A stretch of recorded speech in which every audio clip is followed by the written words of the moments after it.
Are you listening? Damn.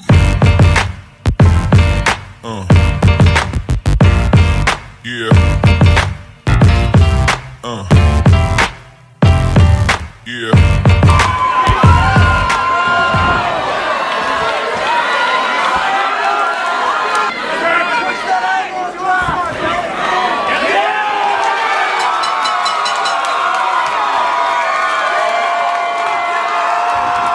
Another episode of Trash Talk. With me, as always, is TJ O'Connor. Tonight we have Sean Mcpadden, who has some really good fight news for us that he wants to drop exclusively on Trash Talk. Trash Talk is brought to you again by Valhalla Combat Sports Incorporated, Ink Shrinks Tattoo out of New Brighton, Minnesota, and Mile High CBD Buds. Oh, and not to forget TJ's mom. How are you doing tonight? Man, I'm doing great. It's a nice, hard day of training and just finished up the last workout of the night, and that was after work. So, I mean, I'm ready to get a little food in me after this, but I want to get talk to you guys first and boogie off to bed and start over again. I really appreciate you taking the time with us, but you went to work all day and then you went to practice again and then taking the time to sit with us and then redoing it all tomorrow, man. Thank you for your time. I really appreciate that. Like I've said before in the past on this, this is the best outlet for fighters, especially young up-and-coming fighters in Minnesota, Wisconsin, in our little Midwest area to grow that social presence, know. And as you know, Damien, it doesn't matter if you like me or hate me. If I sell tickets, I'm going to get fights. Hell yeah. And I like to fight. So, I mean, I might as well do what I can do to get as many big fights as I possibly can and then make a little extra cash. I mean, one of my favorite things to do for work is beat people up and get paid for it. It's the coolest fucking job in the world. Hell yeah. I'm excited about this opportunity that kind of presented itself to me, and I was the deal done as professionally as we did. Okay, yeah. So tell me a little bit more about that. Like, how this fight even come to be? And I mean, you're always ready. We all know that, I mean, and then having social media presence and being able to do the interviews and talk about it with us, honestly, it helps out the show and it's good practice for you. But like, how did this fight come to be? Well, I got hit up by Rob from Shamrock FC. It's a promotion down in Kansas City, Missouri. Yep. And I think he hit me up Tuesday night around like 10 or something like that. Was just getting off of work, hanging out with the girlfriend, and then she had just left, so I picked up my phone, and I'm like, oh, hey, cool. And he's like, yo, you want to fight? And I'm like, well, I'm not going to say no right away. So I'm like, all right, well, we're going to have to go mosey over to the scale and see what that says. And then we can, talk about it, have that internal discussion. So I hop on the scale. I'm like, not too bad. All right. I can do this maybe. Yeah. and I just, the steps from there, who's the opponent? What's the date? What weight do you want to be at? And the pieces all fell into place. And before you know it, I mean, I passed the negotiations on to my guys at Iridium, and by Wednesday at 2, I think we had everything finalized and set in stone. We were ready to rock and roll.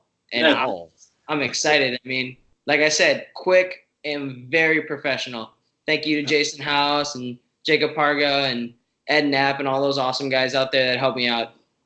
Oh, yeah. No, yeah, and you took the fight so quick, too. Fucking A. That's amazing, too. Yes. Yeah, taking a fight on 3 weeks' notice, get turned around. Let's get into it. What are the details of the fight? Who are you fighting? Where's this fight going to be taking place? So, details on the fight. The opponent's going to be Mark Sharky Slider. He's a 5-2 guy out of Kansas City, Missouri. Fight's going to be down in Kansas City, Missouri, December 7th. We'll be fighting at 140. And he's a tough kid. I mean, he likes to fight a lot. He's I guess the one thing that would worry me about him would be he seems like he's got a little wrestling skill, but Last time I checked, my wrestling wasn't too bad, and I have that thing called jujitsu somewhere in my back. Yeah, I yeah. don't like to hit people so much. I feel like I don't use it enough. But I mean, look at the record, man. Look at the record. Look at topology. I mean, I stack up submissions. I just stack up finishes like they're paper. And that's what I yeah. Hell yeah, you're definitely one of those guys that can finish the fight any way you want to. But like you said, when you're punching a guy in the face and he just kind of keeps landing, you kind of want to keep doing it, you know? Yeah. I mean, if it ain't broken, why'd I have to fix it? Exactly. You know, one thing that I noticed about the Kansas City promotions is that I feel like they're starting to recognize that Minnesota has some real talent because they've been bringing guys down there left and right now. And now they finally brought one of the most talented guys in the state to come down there for a professional bout. And how does that feel knowing that they want to bring you down there? I mean, because I'm pretty sure he's a hometown guy. He fought for Shamrock FC a few times. Yeah. Yeah, I'm pretty sure he's fought for him a couple times, and I'm pretty sure he lives around that area, so I'm sure he's gonna have a good fan base. Also, thank you, and I appreciate you saying, call me one of the most talented. That's nice. Well, you earned that title, sir. Yeah. I'm doing my best. I put enough years into this sport at this point, I think, but I mean, we're getting there. Oh, yeah. He's definitely gonna be the hometown hero, and I'm coming in to play spoiler. And I mean, I don't know if he's seen me fight or because I don't have a whole lot of recent stuff up on YouTube right now, but yeah, well, I'm a tough out, man. Okay, you saying that just makes me want to make this point right now. Is like the film that you can find on YouTube and everything is mostly amateur fights, and you were dominating the shit out of those. You look scary in your amateur fights, and then you have not really any video of your pro fights, and it's like, oh shit, what am I in for? And this is TJ's expression where he says, "I went Macaulay Culkin face," and I'm sure that's what your opponent is doing. Like, this is how good he was 5 years ago. What the fuck? What am I in for? I mean, there's one reason I have quote unquote one loss. I do use quotation marks on that one. Pretty close, tight split decision. But hey, best lesson I've ever learned. I've talked about that in my last interview too, so I don't want to dig into it. Yeah. But, he is a guy, and this is where I have a ton of respect for him. He's a guy that wants to fight. Yeah. So I think this will be like his 5th or 6th professional fight this year between boxing and MMA. So I got tons of respect for him. I mean, when the contract got sent over to him, and I think it was, partly on, why everything went down so quick is partly where he was just like, I don't care who it is. I don't care what they bring. Send them to me. I want to fight. So I got a ton of respect for him in that case. But that saying it, I knew there was a but. This is a big piece of steak you're trying to bite off, and you forgot to kill it first. I'm about to take a piece out of his ass real quick. I mean, and I've said this before. I mean, I'm just gonna say it again. I'm dangerous with my hands, my feet, my knees, my elbows. I can clinch with you. I can wrestle with you. I'm a brown belt in jiu-jitsu for a reason. I mean, I backed that title up too. And under a very, very prestigious Chris McCoon, who's a 3rd degree Higa Machado black belt with a world championship. Okay, I'm training with some of the best guys in the area. I'm training with the best guys in the area, not even a butt. Okay, I got John Castaneda, stud. Okay, I got Sean Stebbins, stud. Okay? Josh Fleck, stud. I don't even have to say anything about Josh Fleck. How many wins does that guy have to keep racking up? I mean, oh my God, he's scary. Okay? And the list goes on and on. And on. Grap Boldane, Kazim Khan. We got so many guys there. It is an absolute, and it's all 35 and 45ers and 25ers. Okay, we are the ultimate breeding ground for high level fighters. You will be seeing guys in that gym, multiple guys in that gym, be in the UFC in the next couple of years. Oh hell yeah! No, I definitely. And then on top of that, we get to use all of Greg's knowledge and all the high level coaches and all the fight experience. I mean, Greg's got who knows how many years of experience there. Yeah. And then in my case, I get to use all of Chris's knowledge on top of that. I'm serious when I say I got one old man experience going on. I got Chris alone, I know, has 35 years in the game. I'm sure Greg has 35. I'm looking at 70 plus years of experience in my corner. That's not looking too bad. No. Many fighters can say that. Dude, that's the best way to put it. I mean, and the best way to paint the picture for guys that don't know or people that are ununderstanding of, I mean, how a guy is formed into being a fighter and all the knowledge that each person carries. Because let's say I have two jiu-jitsu coaches that have both been training in jiu-jitsu well over 10 years. I'm going to learn a bunch of different moves from each one of them. They were going to know a lot of the same, but I guarantee that there's going to be things that one knows that the other doesn't, and vice versa. And that's what's so crazy about learning from so many different coaches and getting that aspect put in you. You're picking up things left and fucking right. It's like you're at the candy shop just filling up your cart. What can I say? I'm the American dream. I'm just a big old melting pot of martial arts. Yeah. That's just what it is. Yeah, and it definitely shows. Like Damian said, obviously, you've shown through your fights thus far that to be the top prospect in Minnesota. Now, after talking with you and knowing your intentions and goals for the next year, 18 months, I think this is the next perfect logical step. You've established yourself in Minnesota. Now you go establish yourself as the top prospect in the Midwest. What did that mean? Obviously, you're looking for a fight no matter where it was. But did those things play a factor in taking this fight, looking for that experience? Because I believe this will be your first time going out of state as a professional, correct? Yep.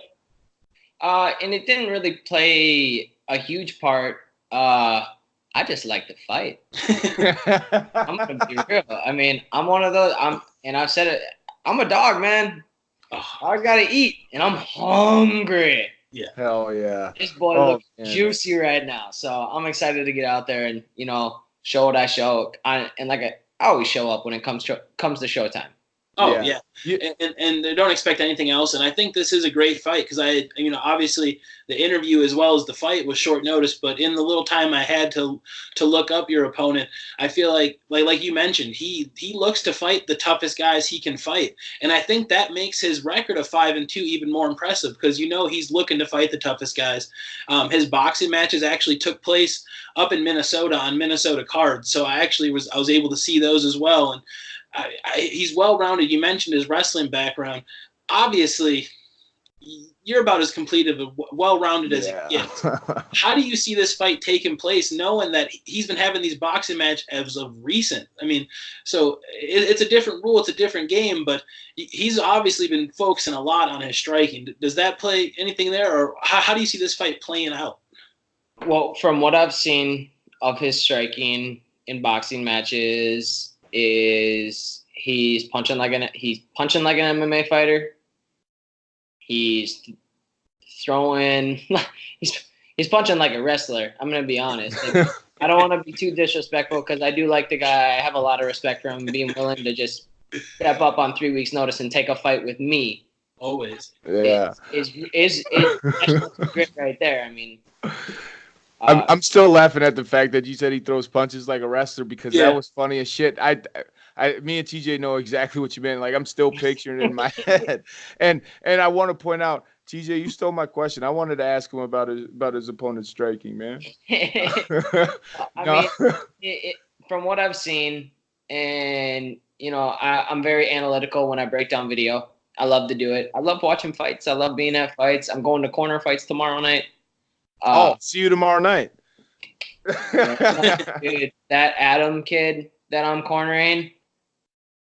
I'm hearing good things. Yeah. Dude, you don't even understand though. Yeah. Like you don't understand. You'll understand after the fight, but I don't even want to get into it because he's so terrifying. It's awesome. That's just another great. I'm excited now. He's a freaking like stupid, but Sharky's, like I said, he punches like a wrestler, and I mean he's kind of like an identical copy to Zach Barrows Nash when it comes to fighting. He's a wrestle heavy fighter, looking to take you down, looking to kind of beat you up, who throws heavy and hard, wide and wild.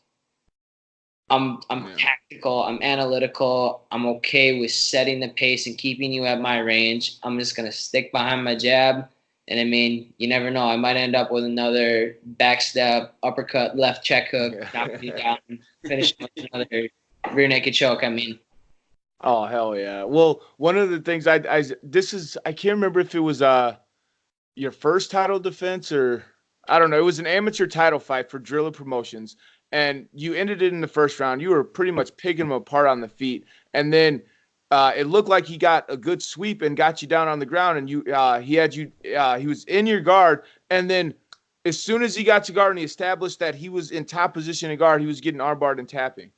I mean, that was pretty sweet in itself, you know, and like knowing that you have those skills on the ground to finish the fight so quick, and that was so long ago, you know. His wrestling. I think that was at least because that was when I won the title. Yeah. Oh, okay. That was the first one, not the okay. Going into that. Sorry, I got a cat playing with my feet. Yeah. What you doing down there, little man? But no, that was Chuck Cook, and Chuck Cook is awesome, man. He stepped up on 13 days' notice to take that fight because my original opponent, I ain't even gonna say his name because it ain't even worth my time. I don't curse often. Fuck that guy. Yeah. I don't like him. He knows who he is. Fight him. Yeah, for sure. But, no, I have. You know, I'm always looking to finish the fight, and I'm always looking to advance my position. I was talking with a couple teammates about this. There's a lot of fighters that are out there to fight with like kind of a self-preservation. Yeah. I'm way opposite. I'm like that's the left side self-preservation. I'm way on the right side. Okay, So I'm extreme. I'm gonna go in there. I'm going to put myself in bad spots to put you in an even worse spot. Because I trust my skills and I trust my ability to recover. I mean, like I said, if he takes me down, you got to deal with my jiu-jitsu. Dude. If you press me against the cage, you got to deal with my clinch. And good Lord, don't do that. Don't do that. Can I say just one thing? Like your mindset reminds me of like let's say you a more skilled Justin Gaethje because you don't really take too much damage, you know. Like, but he has that same mindset where he's like savage. Dude, Justin Gaethje's a monster. That is my mindset though. Is I'm going in there for one reason, and it is to fuck you up and end you. Yeah, and for a guy whose mindset is that, you don't take too much damage. No. What the hell? I want to look good coming out of the fight, man. If y'all have ever met my girlfriend, I'm still trying to catch up. I mean, she's way up here. I'm just like, I'm around this area. You know, I call myself, I'm a solid like 7, 8. She's like a 12. Yeah. You don't want to bring yourself down to less than a 5 after a fight. Has everything to her. So I got to stay looking good. Yeah. I mean, never leave me, right? I mean, my fighting and cooking skills only go so far. Yeah. Oh my God. That was fucking hilarious, dude. Oh my God. I love it. I love your attitude. I love your personality, dude. I love having you on the show, and I'm just really excited the fact that you're one of the first fighters to break some exclusive fight news on Trash Talk, man. This is amazing, and I can't say thank you enough. No. Man, when I get into the UFC, you guys will be getting, short of getting barred by some kind of contract crap. Yeah, well, getting exclusives from me. I love you guys. Like I said, and I love this program. I can't. Coming up is hard, and y'all know that. Coming up is real hard. So anything and everything that you guys, especially you guys, are reaching out just to help people. Dude, that's just awesome. Yeah, well, I mean, dude, once you guys are at the UFC level and you guys aren't allowed to do interviews with us, that's what we want. Yeah. That's what we fucking want. Like, I want you guys to get too big for us to where you guys are obligated to do interviews with other media sources and you can't come back to us. And then that be the inspiration for all these other guys out here, get the practice on Trash Talk. And then once you're on doing exclusives with Ariel Helwani, then, you're ready for it. And I mean, it just makes us feel good. We can write a little amendment in that contract real easy. Yeah. Well, I appreciate it. We'll get exclusives. See, boom, easy peasy. Ooh. It's that easy. Oh yeah, Man, man. I love it, Sean. Every time Damien hits me up, especially with this would be in short notice. He said Sean Mcpadden wants to go tonight. I said let's do it. I'm always excited to talk to you. Excited to follow this fight. I mean, obviously, as the fight gets a little closer, we might even reach out again. This turned more into a trash can than it did a fight interview. So appreciate you breaking the interview. Best of luck here with the short camp you got. I know with the room of killers you got, any time is good time. So I know you'll be more than prepared for this fight, and I look forward to seeing the results, sir. Ain't no thing but a chicken wing. I'm ready to go always. Just before we wrap it up, always want to give you the time. Anybody you want to give a shout out to, sponsors, family members, anybody like that? Thank you to Jason House and all my guys out at Iridium. Thank you to Greg Nelson, all my training partners over at the academy who push me on the daily. Thank you to all my teammates over at McCoon's Martial Arts, and Chris McCoon especially helped me out with my jiu-jitsu, keeping everything sharp, crystal clear, and smooth as butter. Oh yeah. And man, thank you to Ben Locken again. He's such an essential person on my team, and he's really what makes everything just go smooth. When it comes to cutting weight, when it comes to the diet, I mean, he keeps me sane. Especially on short,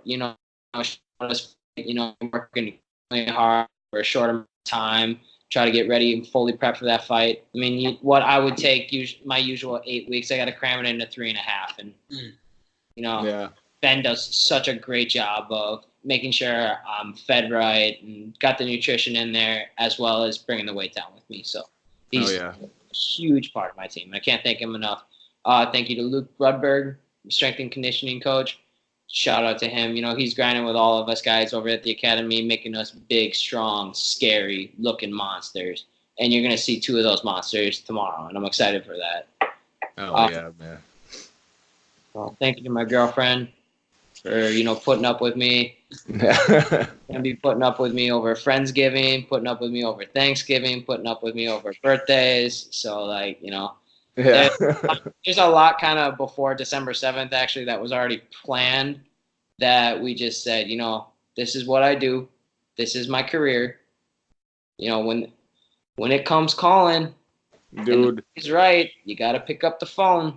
Never let that woman go. Yeah, lock that one down for sure. Good. Yeah, not all fighters are lucky enough to have the support that you do, because man, is the woman who has healed me off the ground, said, I love you, only half a pound to go.